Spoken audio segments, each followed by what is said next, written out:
बहुत पुराने मेरे चार मिसरे हैं। पहले अमनो अमा में बात करो और फिर जिस्मो जा में बात करो, जो तुम्हारी ज़बान नहीं समझे उससे उसकी ज़बान में बात करो। जिसमें उन्होंने कोर्ट ऑब्जर्वर को अपॉइंट कर दिया है और सारी पावर्स मैनेजमेंट की उनको दे दी है। और एक बिल्कुल गलत, वैसे सबका अपना अपना इंटरप्रिटेशन होता है, हर लॉयर, हर जज, किसी भी कोई कानून की बात है उसका सबका इंटरप्रिटेशन अलग अलग होगा। हमने बहरहाल ये कोशिश की कि एक्ट के हिसाब से अगर एज खत्म भी हो जाए तो president till the next election वो कंटिन्यू रहेंगे एज ए प्रेसिडेंट। हमने ये बहुत बार समझाने की कोशिश की, अलग अलग सीनियर एडवोकेट्स, कई सीनियर एडवोकेट्स राज साहब की तरफ से पेश हुए और सभी ने ये समझाने की कोशिश की कि एक्ट के हिसाब से, मेमोरेंडम के हिसाब से एज कंप्लीट भी हो जाए उनकी 75 इयर्स, जब तक कि नेक्स्ट इलेक्शन नहीं हो जाएगा वो प्रेसिडेंट की हैसियत से कंटिन्यू रहेंगे। लेकिन it's our bad luck, misfortune के वो जैसा आपकी समझ में एजेंट्स उन्होंने अपना इंटरप्रिटेशन किया और उन्होंने फिर ऑर्डर पास कर दिया कि भाई ये जनरल बॉडी को पावर तो दी कि आप जो है अपनी मीटिंग होल्ड कर सकते हैं और उसमें कोई सा भी एजेंडा आप डिस्कस करेंगे, इस एजेंडे को छोड़कर एज के मुतालिक आप एजेंडा डिस्कस नहीं कर सकते कि जो अपने आप में पूरी तरह से इलीगल है। उसके खिलाफ हम अपील में गए हैं और भरे कोर्ट में जो एक ऑब्जर्वेशन है, हालांकि अभी ऑन रिकॉर्ड वो ऑर्डर नहीं आया है, लेकिन डिवीजन बेंच के सामने जब ये मामला आया तो ये ऑब्जर्व किया गया कि भाई ये कैसे पॉसिबल है। ये पॉसिबल नहीं हो सकता कि भाई जो है सारे एजेंडे को डिस्कस करें और इस एजेंडे को छोड़ दिया जाए। तो आफ्टर ऑल उनको नोटिस इशू हो गया है, जवाब उसमें आना बाकी है। उसमें 22 जनवरी की तारीख है और कोर्ट ने जो है, डिवीजन बेंच ने स्टे भी कर दिया है कि टिल फर्दर ऑर्डर कोई जनरल बॉडी की मीटिंग नहीं होगी। और इंशाल्लाह हमें उम्मीद है कि वो जो एक बार है कि ये एजेंडा डिस्कस नहीं हो सकता एज से मुतालिक, हमें पूरी उम्मीद है इंशाल्लाह कि वो ऑर्डर भी जो है हमारे हाथ में ही होगा। कॉपी भी इंशाल्लाह मिलेगी। लेकिन ये जुमला मैंने इसलिए कहा कि इससे अंदाजा लगाइए कि ऑब्जर्वर किस मूड में, वो 20 मिनट के लिए आते हैं और महीने में 10-15 लाख रुपए वो उनको देते हैं। और माफ कीजिएगा, आपका हमारा वैसा होता है, किसी और का नहीं होता। रास्ते निकलेंगे।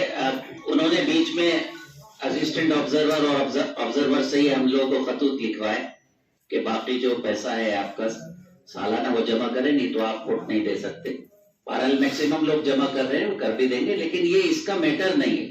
जनरल बॉडी होगी, हम उसमें तय कर लेंगे कब जमा करना है, नहीं करना है, लेकिन वो मेरा ख्याल है एक तरफ से चल रहे हैं। उसके बावजूद भी बड़ी तादाद में हम लोग जमा कर रहे हैं। भूल ही गया, डिवीजन बेंच में जब ये मैटर की सुनवाई हो रही थी तो जज साहब जो सीनियर जज हैं उन्होंने खुद भरे कोर्ट में ये बात कही कि आफ्टर ऑल वो आपके प्रेसिडेंट हैं, उन्होंने 20 साल से ज्यादा सर्व किया है, इतना टाइम से है, तो उनको मौजूद रहना चाहिए। जब जनरल बॉडी की मीटिंग हो तो उनको प्रेसिडेंट की हैसियत से बैठाइए आप। ये उन्होंने ऑब्जर्व किया, ये ऑन रिकॉर्ड नहीं है, कोई ऑर्डर नहीं है, लेकिन ये जज साहब की ऑब्जर्वेशन थी कि वो आपके प्रेसिडेंट हैं, आपको रेस्पेक्ट करना चाहिए आफ्टर ऑल, और उनको प्रेसिडेंट की हैसियत से मीटिंग में मौजूद रहना चाहिए। इसमें क्या हर्ज है, ये बात मैं बताना भूल गया। इजाजत दे दी है। हम लोग जिन लोगों ने पैसा नहीं जमा किया वो हम लोग 30 जनवरी तक जमा कर देंगे। बहरहाल आज की बहुत अहम मीटिंग है और शायद मैं बोल जाऊं, आखिर में हम लोग 10-15 लोगों के कुछ नाम मुंतखब कर लेंगे जो ऑब्जर्वर साहब से जाके बात करेंगे। लीगल जो हमारे वकील हैं वो सब जाकर वहाँ पर उसको रेक्टिफाई करने की कोशिश करें। और जैसा भी एक एप्लीकेशन का जावेद साहब ने जिक्र किया, या तो जितने भी हमारे अब तक जो उसमें इलेक्टेड सभी हैं, या तो वो सब कंटिन्यू करें, खाली बीओटी क्यों कंटिन्यू करें। तो उसके पीछे भी एक लॉजिक है कि जो हमारे एग्जीक्यूटिव कमेटी है उसमें ये ज्यादा है, उनके आदमी कम है और बीओटी में वो ज्यादा है, इसलिए उन्होंने उसके बारे में जो है यहाँ पर एप्लीकेशन लगाई है। तो जब हमारे ऑनरेबल कोर्ट ने अगर ऑब्जर्वर साहब वहां पर बिठा दिए हैं और टर्म हमारा खत्म हो गया है, अब 1-2 दिन में हो जाएगा, तो फिर वो सारे का सारा जो है वहां पर ध्यान देखें। और तीसरे ये भी मैं बताना चाहता हूँ कि नाउम्मीदी जो है वो खुश है। अभी शफीक साहब ने और 2-3 मेंबरान ने कुछ ऐसे जो है डराने का और भयानक जो मंजर खींचने की कोशिश की, वो तो ऐसे कर रहे हैं, वो तो वैसे कर रहे हैं। तो आप तो इस्लामिक सेंटर की बका के लिए काम करिए, किसी फर्द के लिए काम न करिए, क्योंकि हमारे जो जितने भी बुजुर्ग थे जो 5-6 जिनके हमारे नाम लिखे हैं, उन्होंने कितनी मेहनत से, कितनी मशक्कत से उस टाइम लड़कर झगड़कर ये जगह उन्होंने दस्तयाब की थी। और उसको जो है इस हद तक पहुंचाने में जो हमारे सदर साहब हैं, उन्होंने अपनी काविशों से, कोशिशों से उसको यहाँ तक पहुंचाया। तो आप सब तो जो है पूरी उम्मीद रही है। मतलूब साहब यहाँ पर मौजूद हैं, आइए हाफिज साहब, करीम साहब, हाफिज मतलूब करीम साहब आ गए हैं। उनके यहाँ अगर कोई मतलूब है तो हमारे यहाँ पे एक जो है अच्छे मतलूब हैं, और जो हर जगह मतलूब रहते हैं, अच्छे पाए की भी दावत खिलाते हैं माशाल्लाह। तो इसलिए कभी भी जो है वो उम्मीद हमें छोड़नी नहीं है, और कोई भी अगर हमने बात करनी है तो उसी लीगलिटी के हिसाब से करनी है। और इसका एक ही वाहिद रास्ता है जो सिकंदर साहब ने बोला है कि हमें लीगल अपना जो है वो स्ट्रॉन्ग करना पड़ेगा। उस फील्ड में मेरी नजर में तो हम काफी जो है वीक हैं, काफी कमजोर हैं, और वो उसमें जो है ज्यादा उन्होंने ताकत से अपना दिमाग लगाया और आज वो यहाँ तक जो पहुंचे और उसमें कामयाब भी हुए। तो यही मेरी आप सबसे गुजारिश है, वक्तन फवक्तन जो है मिलते रहिए। इस मुल्क की आबादी अगर 140 करोड़ है तो उसमें 20 से 30 मुसलमान, 30 करोड़ कहते हैं, 20, 22 जो भी व्हाट्सएवर है फिगर है, जो दुनिया के दूसरे ममालिकों में की आबादी भी नहीं। इतनी बड़ी आबादी में इस्लामिक सेंटर का क्या रोल है? इस्लामिक सेंटर के 4000 मेंबर हैं, ये वो मुस्लिम इंटेलेक्चुअल्स हैं जो इस देश की कैसे हमें माइनॉरिटी कम्युनिटी को अपनी मेजॉरिटी कम्युनिटी के साथ तालमेल रखना है, कल्चरल एक्सचेंज करना है, ये हमारा मुद्दा है। ना कि इस पे काबिज होना, ना कि इस पे अपनी हुकूमत बनाना है। तो अगर इस कौम का सर सैयद साहब के इंतकाल को आज 126 साल के करीब हो गए, यहां बैठे हुए बहुत से लोग उनके कारनामे से खुश हैं और उनको दुआएं देते हैं, आज भी नमाज के बाद दुआ करते हैं। ऐसे बहुत से लोग दुनिया में बैठे हैं और दुनिया के हर शोबे में, हर मुल्क में। वजह क्या है कि उन्होंने कुछ काम ऐसा किया कौम के लिए कि उन्हें हम याद रखते हैं। तो इस्लामिक सेंटर भी एक ऐसी जगह है, और यहां जैसे खासतौर से सिराज कुरैशी साहब बैठे हुए हैं, तो उनके कारनामे को आप इस्लामिक सेंटर बनाने में भूल नहीं सकते। दूसरी बात, यहां और से बहुत से लोगों ने जो मौजूद हैं, उन्होंने बहुत इस्लामिक सेंटर को बनाने में रोल अदा किया। उसके अलावा कुछ बुजुर्ग, अल्लाह उनकी मग़फ़िरत फरमाए, जिन्होंने इससे पहले बहुत काम किया और उस सेंटर को आज एक नुमाया रोल दिया, जो हिंदुस्तान की सियासत हो, कल्चरल एक्सचेंज हो, जो एक वॉइस बना। अब कर दी गई थी। अल्लाह ताला का करम था कि सिराज कुरैशी साहब के जहन में यह बात आई कि इस्लामिक सेंटर को एक ऐसा इदारा बना दिया जाए कि आगे आने वाली नस्लें फख्र के साथ ये कह सके कि कम से कम सब कॉन्टिनेंट में एक इदारा तो है जिसके बारे में हम शान से कह सकते हैं कि ये इदारा हमारा है। ये इदारा जहां पे इस्लामी तहजीब, तालीम और दूसरी तमाम तरह की जो एक्टिविटीज हैं वो होती हैं। और सबसे बड़ी बात यह है कि ये सिर्फ हिंदुस्तान और सब कॉन्टिनेंट नहीं, पूरी दुनिया में ये सेंटर जाना जाता है। वहीं पर जमा फिर सलामतुल्लाह अलैह उन्होंने कहा कि मैं सारी, वो आदमी, मतलब मैं क्या आपको बताऊं, हम लोग को तो सिखाया नहीं गया है इस तरह के खराब लफ्ज का इस्तेमाल करना, लेकिन जिस तरह से और जिस अंदाज से वो बात कर रहे थे, मैं हैरान था कि ये क्या बातें कर रहे हैं। मैं जब तक जिंदा रहूंगा मैं ये जंग लड़ता रहूंगा, और जो सिराज कुरैशी के जो भी मौलवीन हैं, इन सबको जेर करके रहूंगा। और हाँ, मैं ऐलान करता हूं कि ये सारा पैसा जो कल यहाँ पर खर्च हो रहा है कोर्ट में, मैं कर रहा हूं सारा पैसा खर्च, और मैं करूंगा। जिसको रोकना है रोक ले। ये सलामतुल्लाह साहब बोल रहे हैं। सबसे पहले तो ये होना चाहिए कि कोर्ट से केस वापस लें, इसका हम दबाव बनाएं। और हम लोग अगर दबाव बनाएंगे तो ये कोर्ट केस वापस होगा, क्योंकि जो वहां के ऑब्जर्वर साहब आए हैं, मैं समझता हूं उनके साथ ये झगड़ा और बढ़ेगा। पर ये हमारी बदकिस्मती है कि जो आपस में और लड़ाने का काम हो रहा है और वो लीगल सोसाइटी कर रही, तो इसको भी हमें देखना है। जब तक वो ठीक नहीं होगा तो आपका कोई मसला ठीक नहीं होगा। सिराज साहब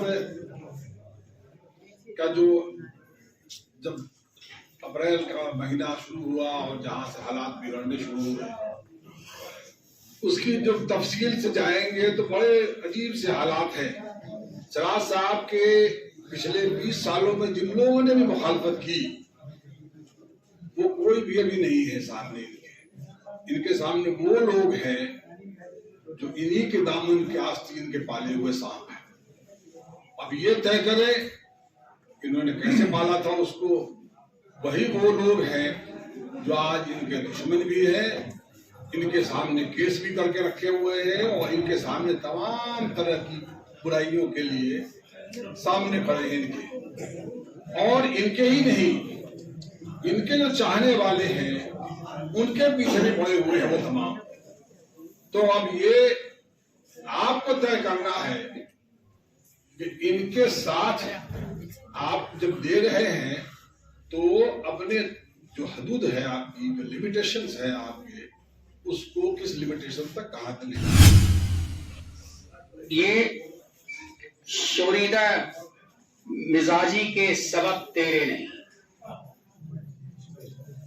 ये शोरीदा मिजाजी के सबब तेरे नहीं, ए मेरे शहर तेरे लोग भी अब तेरे नहीं। मैंने एक और भी महफिल में इन्हें देखा था।